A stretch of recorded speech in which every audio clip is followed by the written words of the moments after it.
Bonjour à tous et soyez les bienvenus dans cette nouvelle édition de votre journal de 15 heures dont tels sont les principaux événements. Vers la mise en place d'un centre d'excellence de l'enseignement supérieur, c'était ce matin au Kempinski Palace Hotel. Également dans l'actualité de ce 15 heures, en Irak, les djihadistes ont été chassés des 3 localités près d'Al-Ramadi. C'était les sommaires, merci de nous rejoindre sur Télé Djibouti. Avant donc de développer ces informations, cette information du président de la République, Ismaël Marguerite, qui a adressé aujourd'hui un message de félicitations au nouveau président angolais, M. João Lourenço, qui a été investi hier à la magistrature suprême de son pays. João Lourenço succède à Eduardo dos Santos. Dans son message, le président de la République a salué une victoire incontestable, gage d'adhésion populaire et de stabilité politique. Nul doute que votre parfaite connaissance des affaires de votre pays vous sera de précieux concours dans sa conduite vers davantage de développement et de prospérité, a écrit le président Guélé. Il a réitéré ses chaleureuses félicitations à M. João Lourenço. Le nouveau président de l'Angola est une des figures de proue de la scène politique de son pays, où il a exercé de nombreuses fonctions de premier plan, dont celle de ministre de la Défense. C'est à l'âge de 63 ans qu'il succède au pouvoir à M. José Eduardo dos Santos. Fin de citation. Je vous le disais en titre, le ministère de l'Enseignement supérieur et de la Recherche, en collaboration avec la Banque mondiale, a organisé ce matin un atelier pour la mise en place d'un centre d'excellence de l'enseignement supérieur. Avec nous sur ce plateau, Ahmed Hamad, pour donc nous donner de plus amples explications. Ahmed, à quoi sera utile donc ce centre? Bonjour Ali, d'abord, donc au lieu de suivre un cursus universitaire normal dans un cadre académique, ce centre permettra aux étudiants de bénéficier donc d'une formation directe dans des domaines spécifiques ou précis tels que la logistique et les transports, les services du e-banking et les assurances, le secteur de nouvelles technologies, de l'information et de la télécommunication, ainsi que le traitement des données ou big data. Des données donc, des domaines qui répondent plus aux besoins du marché du travail dans un pays, Ali, où l'économie repose essentiellement sur les offres de services dans le domaine commercial, les banques et les assurances. Des chercheurs viendront donc étoffer ce centre pour étendre donc leurs connaissances ou conceptualiser de nouveaux programmes. Cet atelier donc a vu la participation, juste pour rappel, du ministre de l'Enseignement supérieur, Dr Nabil Mohamed, du ministre des Finances et de l'Économie, du ministre de l'Éducation nationale, de représentants de la Banque mondiale, des représentants de la Chambre de commerce de Djibouti, du secteur privé et d'une pléiade d'enseignants chercheurs. Cet atelier donc Ali créera un espace commun entre étudiants qui auront donc opté pour ces filières et chercheurs qui partageront leurs acquis. Les futurs diplômés de ce centre d'excellence prendront part donc au renforcement du secteur clé de l'économie djiboutienne. Eh bien, donc, ils vont asseoir donc, Ali, pardon de t'interrompre, ils vont asseoir donc les bases d'un développement durable et participeront ainsi à la croissance économique du pays. La question qui se pose, Ahmed, aujourd'hui, pourquoi crée-t-on ce centre maintenant? La mise en place donc, de ce centre intervient dans une période où Djibouti, Ali, est engagé dans une forte démarche de structuration de la formation et de la recherche. D'importants moyens financiers, il faut le rappeler, seront injectés pour que cette structure voie vite le jour. Précisant donc que le chef de l'État, Ismaël Marguerite, a particulièrement insisté sur la nécessité d'appuyer la recherche, l'innovation et la création d'entreprises.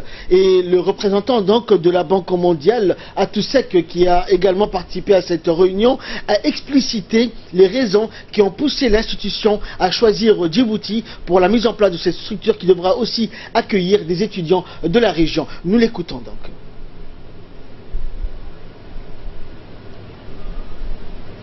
Eh bien donc à tout sec, nous aurons donc ces explications du représentant de la Banque mondiale, M. Adoucek, qui, vous l'avez dit, a explicité donc les raisons qui ont poussé l'institution à choisir Djibouti. Et je propose de les suivre si nous avons les images à l'instant. C'est un programme phare de la Banque mondiale qui est en cours depuis environ 4 ans.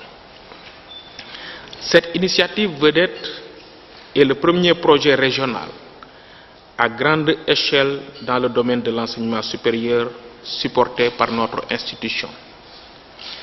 La référence internationale de qualité, la coordination et le partage des connaissances du projet African Centers of Excellence sont ce qui a attiré Djibouti à s'intéresser au programme ES, comme on l'appelle, et à manifester un grand intérêt à travers Monsieur le ministre de l'Enseignement supérieur et surtout aussi Monsieur le ministre de l'Économie et des Finances qui nous ont saisis. Voilà donc ces explications du représentant de la Banque mondiale à Toussek. Merci Ahmed Hamad donc pour toutes ces précisions. Et donc en transition, prenons la parole au cours de cette cérémonie. Le ministre de l'Éducation nationale et de la formation professionnelle, Moustapha Mahmad, a fait le parallèle entre l'école d'excellence et le futur centre d'excellence de l'enseignement supérieur. Il a précisé que ce centre sera une passerelle pour les lycées de l'école d'excellence une fois leur bac en poche. Je vous propose de les suivre. Cette idée ou cette réflexion de la création d'un centre d'excellence, quelque part, répond à nos inquiétudes, à nos interrogations, puisque vous le savez que depuis cette année, le ministère de l'Éducation nationale et de la formation professionnelle a également initié la création et la mise en place d'une école d'excellence de la première année, bien sûr, jusqu'en classe de terminale. Et donc la question qui se posait, c'était bien sûr, est-ce qu'il est question de former l'élite de demain? Je ne vais pas revenir sur le processus de sélection des élèves, mais également le fait que nous avons également recruté ou sélectionné les meilleurs enseignants de la République pour justement permettre à ces enfants d'avoir un encadrement d'excellence, mais également le programme qui a été revu. Donc en fait, nous sommes dans cette phase de construction et quelque part, à un moment donné, on était vraiment dos au mur puisqu'on disait une fois que ces jeunes vont arriver, Inch'Allah, en classe de terminale, qu'est-ce que ces élèves vont devenir. Donc maintenant, quelque part, je crois que ce matin, j'ai la réponse puisque également se prépare cette réflexion qui est bien sûr également de permettre aux étudiants djiboutiens de poursuivre, si vous voulez, dans ce centre d'excellence. Donc je ne peux que féliciter l'initiative du ministre de l'Enseignement supérieur et vous dire bien sûr bonne discussion et bon travail pour justement pour réussir et Inch'Allah nous espérons bien sûr que dans un futur très proche nous verrons cette école, ce centre d'excellence de l'enseignement supérieur voir le jour, Inch'Allah. Et de son côté, le ministre de l'économie et des finances chargé de l'industrie, M. Ilyas Moussa Dawale, a mis en relief des progrès économiques enregistrés ces dernières années et qui ont permis donc une nette croissance du produit intérieur brut. Il a en outre insisté sur la nécessité de s'appuyer sur un capital humain formé et hautement qualifié. La ressource la plus importante de Djibouti reste toujours son capital humain, à défaut d'autres ressources. Et je pense que nous avons, depuis les premiers jours de notre indépendance, répété ce message qui est très vrai. Il y a eu beaucoup d'efforts faits depuis, mais on sait aussi qu'il reste beaucoup à faire. Et il se trouve qu'aujourd'hui, nous sommes un peu à une période de jonction de plusieurs événements, le contexte international favorisant, les enjeux et les défis de plus en plus difficiles à relever, mais les opportunités de plus en plus belles également à l'avenir. Mais le contexte international ne nous donne pas ce temps pour agir. Et alors, il va falloir trouver toutes les innovations, trouver toutes les forces nécessaires parmi nous-mêmes qui sont ici présents, vous, sur cette table, qui aujourd'hui réfléchiront, qui auront l'occasion de réfléchir ensemble pour essayer en tout cas de nous insérer dans ces priorités. Pour juste finir, je prends quelques chiffres. C'est la croissance qu'on connaît bien sûr du PIB, mais en absolu, le volume de notre PIB, Maktir est là, je parle sous son contrôle, en 10 ans, a plus que doublé. Et sur les 5 années à venir, notre PIB va doubler. Je ne parle plus de 10 ans, je parle sur les 5 années à venir, rien qu'en considérant 3 à 4 projets, s'il n'a pas triplé. Ça veut dire pour passer à peu près vers le 3 milliards et demi, 4 milliards. Et enfin, le ministre de l'Enseignement supérieur et de la Recherche, Dr Nabil Mohamed Ahmad, a souligné que ce centre permettra un partage des connaissances et du savoir et les étudiants des pays de la région pourront donc venir se spécialiser. Après la création de l'Université de Djibouti il y a 10 ans, l'école de médecine, la faculté d'ingénieurs, la concrétisation de l'école de commerce, la réussite du bachelor Business Administration et j'en passe, nous avons, grâce aux encouragements du chef de l'État, réfléchi à la mise en place d'un centre d'excellence pour permettre à Djibouti de se distinguer et d'être quelque part également au niveau de l'Afrique de l'Est un hub pour l'enseignement supérieur et la recherche. Dans ce cadre, nous avons bien sûr sollicité la Banque mondiale qui a l'expertise nécessaire et suffisante pour nous aider à rendre possible la mise en place de ce centre d'excellence. Nous avions, avec eux, au préalable, bien sûr, défini, comme l'a rappelé le ministre des Finances et le ministre de l'Éducation nationale, des domaines prioritaires qui tournent autour de la logistique et transport, les services comme l'e-banking, les assurances, les technologies de l'information et de la communication et les traitements des données qui sont vraiment un secteur d'avenir. Vous avez déjà entendu parler des big data. La réunion d'aujourd'hui est une réunion de travail pour discuter des meilleures options pour la réalisation de ce centre.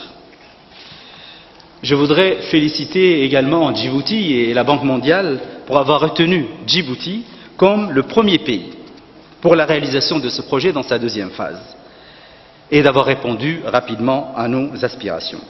Nous voulons que ce projet puisse servir, et je rappelle ce qu'ont dit mes collègues et également les représentants de la Banque mondiale, que Djibouti se place vraiment comme un hub régional de rayonnement de l'enseignement supérieur qui s'inscrive dans cette mission qui est de créer un espace commun pour l'enseignement supérieur où ce centre d'excellence pourra être un exemple facilitant la mobilité des étudiants, la mobilité des professionnels, qu'ils soient djiboutiens, régionaux ou internationaux, et la mobilité des chercheurs pour un partage des connaissances avec pour vecteur du progrès, la recherche et un enseignement de qualité en phase avec notre époque.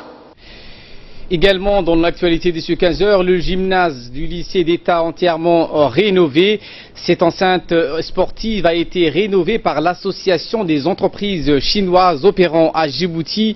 L'ambassadeur de Chine en poste à Djibouti et les représentants des sociétés ayant contribué à la remise en état du gymnase ont remis aujourd'hui les clés de la nouvelle enceinte rénovée aux autorités concernées. Une visite du lieu a été effectuée par le secrétaire d'État à la jeunesse et sport, le secrétaire général du MENFOP, le directeur de planification et de la communication et également l'inspecteur général. Le terrain et les équipements du gymnase avaient besoin donc d'une sérieuse reprise en main, une formidable dynamique qui a été lancée par le secrétaire d'État à la jeunesse et au sport pour adapter les enceintes sportives aux exigences du sport professionnel.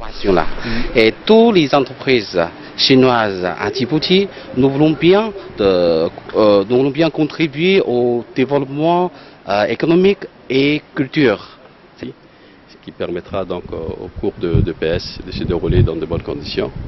À ce titre, donc, je voudrais remercier le secrétaire d'État à la jeunesse et sport et aussi l'association des entreprises chinoises à Djibouti pour le travail collaboratif qu'ils ont effectué aussi avec le ministère de l'Éducation nationale et de la formation professionnelle afin que ce projet aboutisse et se déroule dans de bonnes conditions.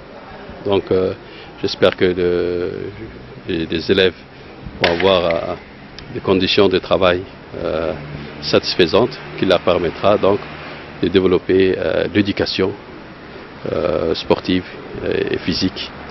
Et les enseignants aussi trouveront donc dans ce lieu-là un endroit qui leur permettra de dispenser un cours de qualité.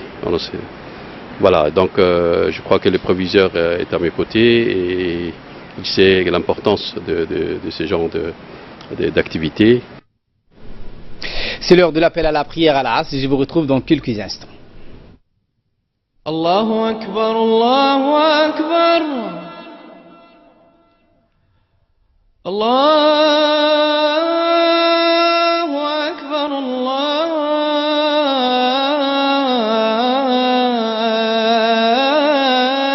الله أكبر أشهد أن لا إله إلا الله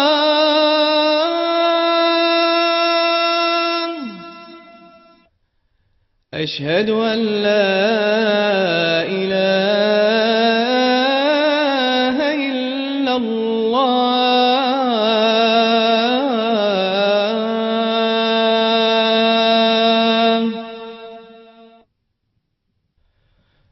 أشهد أن محمدا رسول الله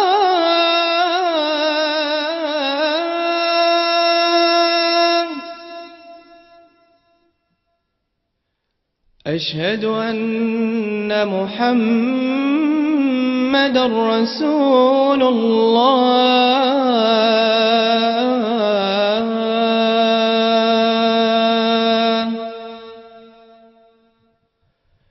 حي على الصلاة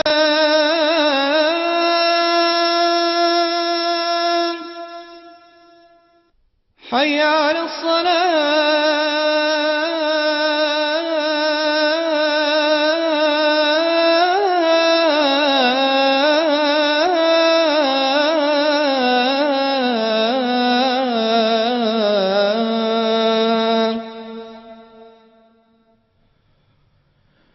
حي على الفلاح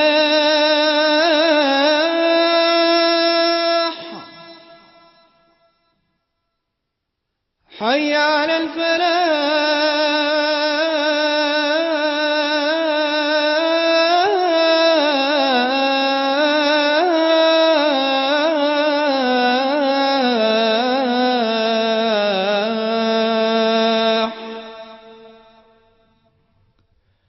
الله أكبر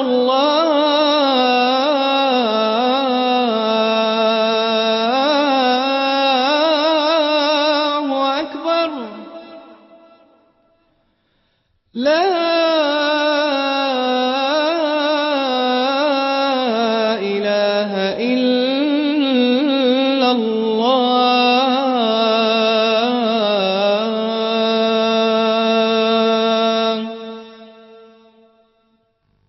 اللهم رب هذه الدعوة التامة والصلاة القائمة آت سيدنا محمدا الوسيلة والفضيلة وابعثه اللهم مقاما محمودا الذي وعدته إنك لا تخلف الميعاد.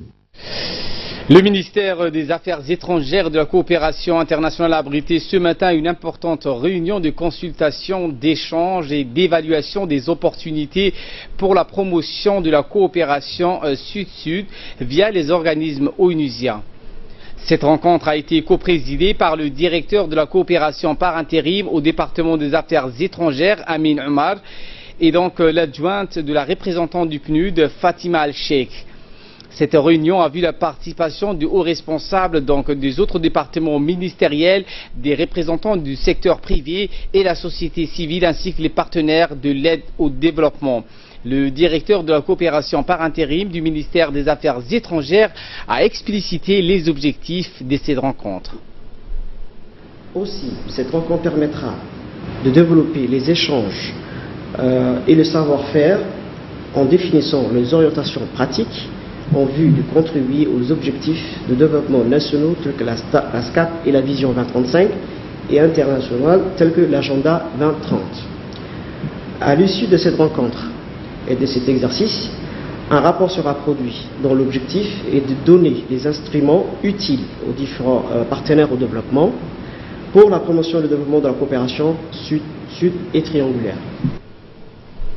Dans le cadre de l'élaboration d'un cadre réaliste devant faire avancer le processus de décentralisation, la mission d'assistance technique formée d'experts internationaux et le comité d'accompagnement ont tenu aujourd'hui une réunion au Palais du Peuple.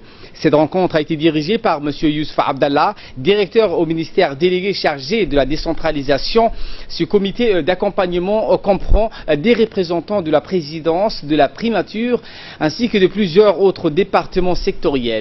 À l'occasion de cette troisième réunion, les discussions ont porté sur la formulation d'un avant-projet de loi organique portant donc code des collectivités territoriales où en tenant lieu des dispositifs financiers à mettre en place pour le financement des collectivités territoriales. Le président de la commune de Balbala, Wabali Nour Eliyi, en collaboration avec la société Willow Technologies, représentée par Charmarke Saïd, ont procédé hier au lancement officiel de la convention de partenariat entre les deux parties. Étaient présents lors de cette cérémonie les élus communaux de Balbala, les conseillers des quartiers, ainsi que les parents et jeunes déscolarisés et issus de la communauté du faubourg de Balbala. Cette initiative s'inscrit dans le cadre de la volonté du président de la commune, Wabali Nour, de contribuer à la promotion et l'insertion professionnelle des jeunes, d'autant que plus cette formation reste un véritable outil d'encadrement et d'accompagnement de ces derniers, donc afin d'éradiquer la violence juvénile, la délinquance et la marginalisation à Balbala. Des opérations de surveillance maritime dans les eaux territoriales, donc les gardes-côtes djiboutiennes interceptent donc dans la nuit du 25 cette embarcation en activité de pêche illégale en transportant une quantité très importante des poissons au large des îles Sept Frères et de Godoria. Les gardes-côtes ont ainsi donc mis à feu un vedette de marque Galba. Ce dernier transportait plus de 100 immigrés clandestins. Les immigrés ont été donc pris en flagrant délit. 25 membres d'équipage yéménites en situation de défaut de séjour dans notre pays ont été donc arrêtés au cours de cette opération. Social avec une cérémonie de distribution du Diwan Zakat pour les orphelins qui s'est déroulée hier matin au sein du centre Markaz Al-Rahma de Dikil. C'est dans la matinée du lundi donc que la fondation Diwan Zakat a procédé à la distribution de la deuxième tranche des cotisations de parrainage de l'année 2017 à plus de 76 enfants orphelins bénéficiant d'une somme de 15 000 francs chacun. Ont été présents lors de cette cérémonie le chef de service du parrainage de la fondation Diwan Zakat et donc d'autres responsables de Diwan Zakat.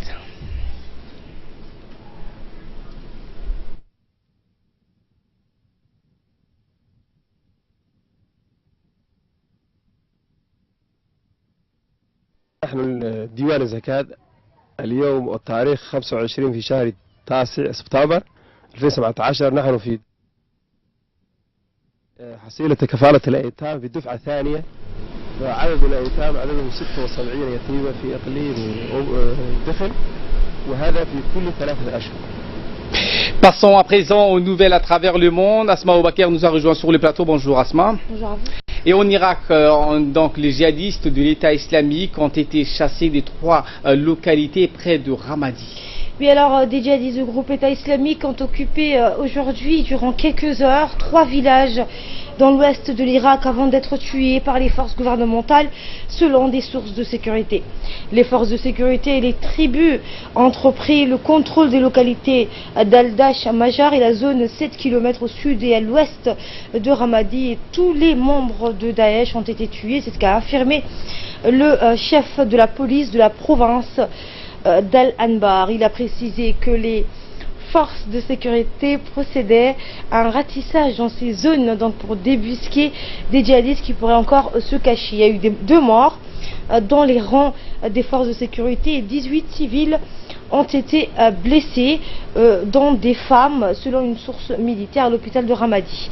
Auparavant, un général de l'armée qui n'avait pas voulu être identifié avait indiqué que des renforts de l'armée et de la police avaient été dépêchés sur place où se déroulaient de violents affrontements. Ramadi, chef-lieu de la vaste province majoritairement sunnite d'Al-Anbar, a été conquis par l'État islamique en mai 2015 avant d'être repris par les forces gouvernementales le 9 février 2016.